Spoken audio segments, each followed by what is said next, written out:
Ever wondered what Genghis Khan did with captured women? The truth might surprise you. Let's uncover the dark and complex reality behind his conquests. Welcome back to the channel. Today, we're diving into a lesser-known aspect of Genghis Khan's empire, the treatment of women during his conquests. From forced marriages to strategic alliances, how did Genghis Khan's forces deal with captured women? Stick around to uncover the historical facts behind these controversial actions. Genghis Khan, born in 1162, is often regarded as one of the greatest conquerors in human history. His rise from a tribal outcast to the founder of the largest contiguous empire the world has ever known is a remarkable tale of military genius, political savvy, and ruthless expansionism. His vast Mongol Empire stretched from Eastern Europe to Asia, reshaping the map of the world in the 13th century. Alongside his military exploits, Genghis Khan's personal life, particularly his relationships with women, was equally complex and influential, leaving a significant imprint on both Mongol society and the genetic legacy of the modern world. The rise of Genghis Khan. Born as Temujin in the harsh Mongolian steppes, Genghis Khan's early life was one of struggle and hardship. His father, a chieftain, was poisoned by a rival tribe when Temujin was just a boy, leaving his family vulnerable. His tribe, witnessing the weakness, abandoned him, his mother, and siblings, forcing them to survive in the unforgiving environment. It was here that Temujin learned the brutal lessons of survival, an experience that shaped him into a formidable leader. As he matured, Temujin's leadership style began to take shape. He valued loyalty and merit over traditional tribal kinship ties. His early alliances and strategic marriages played a crucial role in building his power base. In particular, his marriage to Berta, the daughter of a neighboring tribal leader, cemented important political alliances. But tragedy struck when the rival Merkits kidnapped Berta during a raid. Temujin, fueled by anger, led a daring rescue mission, defeating the Merkits and reclaiming his wife, a victory that cemented his reputation as a decisive and capable leader. From this point, Temujin began to reorganize the Mongol tribes. He broke down traditional clan affiliations and instead formed units based on loyalty, skill, and merit. This meritocratic structure would form the backbone of his growing empire. He also revolutionized Mongol warfare, emphasizing speed, mobility, and mounted archery. The Mongol army, with its devastating hit-and-run tactics, became a force to be reckoned with, able to strike quickly and retreat before the enemy could respond. Despite facing strong resistance from rival tribes, Temujin eventually emerged victorious. His defeat of the powerful Naiman tribe marked a pivotal moment, bringing vast new territories under Mongol control. By the time he was crowned Genghis Khan, or universal ruler, in 1206, he had united the Mongol tribes and begun his unprecedented conquests across Asia and beyond. The role of women in Genghis Khan's empire. As Genghis Khan's empire grew, so too did his relationships with women, both in the context of marriage and conquest. Mongol society was complex when it came to the roles of women, and while Genghis Khan's treatment of women was often brutal, there were also aspects of his rule that saw women in positions of power and respect, particularly within Mongol society. Mongol women were afforded a level of freedom and respect that was rare in many other societies of the time. They were involved in public life, with many women taking part in activities like horse racing, warfare, and sports. Genghis Khan valued the advice of women, often consulting his wives and daughters on important matters.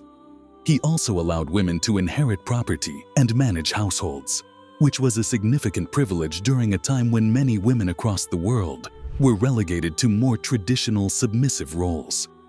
However, Genghis Khan's personal relationships with women were far from conventional. While he had numerous wives and concubines, he also took women from the tribes he conquered, often forcibly. The fate of these captured women varied widely, depending on their beauty and status.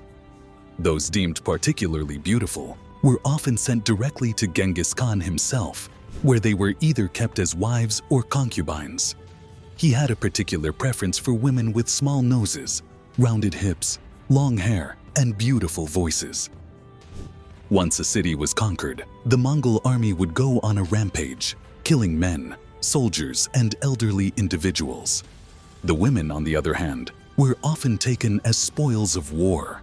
Some women were given to lower-ranking soldiers, where they faced harsh living conditions and the constant threat of sexual violence. For others, being taken by Genghis Khan was seen as a form of security, even if it meant losing their autonomy. Some women, particularly from elite families, were married off to high-ranking Mongol commanders as part of political alliances. The Mongols also used women as tools for diplomacy.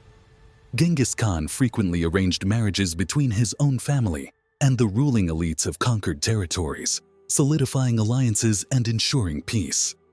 For instance, after his conquest of the Tangut Kingdom, Genghis Khan married a princess named Chaka. Similarly, his dealings with the Jin dynasty in China led to him marrying one of their emperor's daughters. Genghis Khan's personal life and legacy. Genghis Khan's personal life was marked by a series of strategic marriages. His first wife, Berta, held the most significant influence in his life.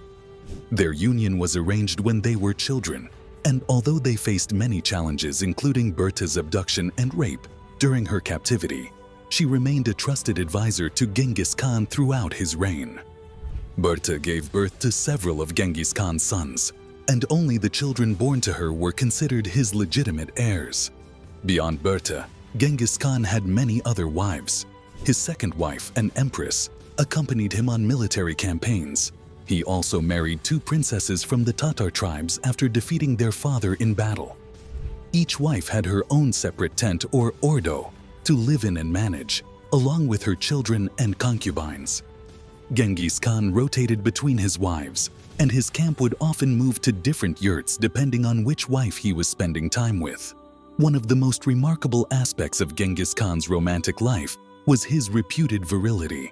His soldiers believed that he had exceptional sexual powers, a belief that was only reinforced by his practice of sleeping with multiple women each night. Genghis Khan himself encouraged this myth, fostering an image of himself as a hyper-masculine leader who could dominate both on the battlefield and in the bedroom.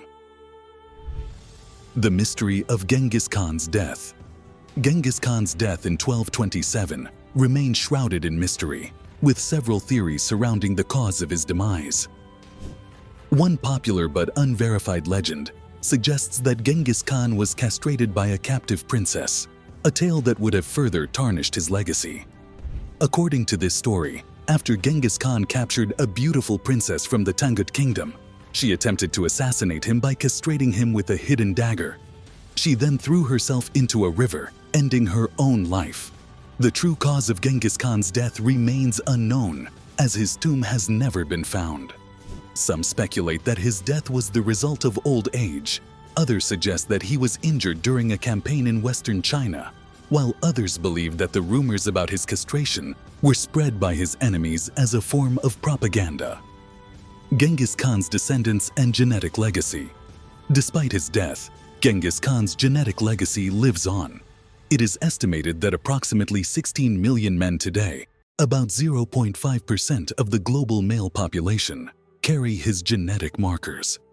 This vast genetic legacy is a result of his numerous wives, concubines, and children, as well as the continued prominence of his descendants in the centuries after his death. His son Tolui and his grandson Kublai Khan both played significant roles in maintaining and expanding the Mongol Empire. Kublai Khan, for example, was instrumental in establishing the Yuan dynasty in China and welcoming the Venetian explorer Marco Polo into his court. His influence helped ensure that Genghis Khan's descendants continued to hold powerful positions in Asia for generations to come. One of Genghis Khan's descendants, Babur, would go on to found the Mughal Empire in India, a dynasty known for its own extensive harems and a continued legacy of polygamy and concubinage. Conclusion: Genghis Khan's legacy is one of both extraordinary conquest and the exploitation of women. His military campaigns reshaped the political landscape of Asia and Europe, But his personal life reveals the complex and often brutal treatment of women in his empire. While Mongol women enjoyed some privileges compared to their counterparts in other societies, the women captured during his conquests often suffered terrible fates. The women Genghis Khan took as his own wives and concubines played important roles in his empire, both politically and personally, shaping the Mongol Empire's legacy for generations.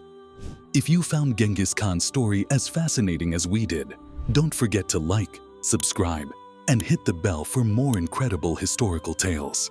Thanks for watching, and we'll see you in the next one.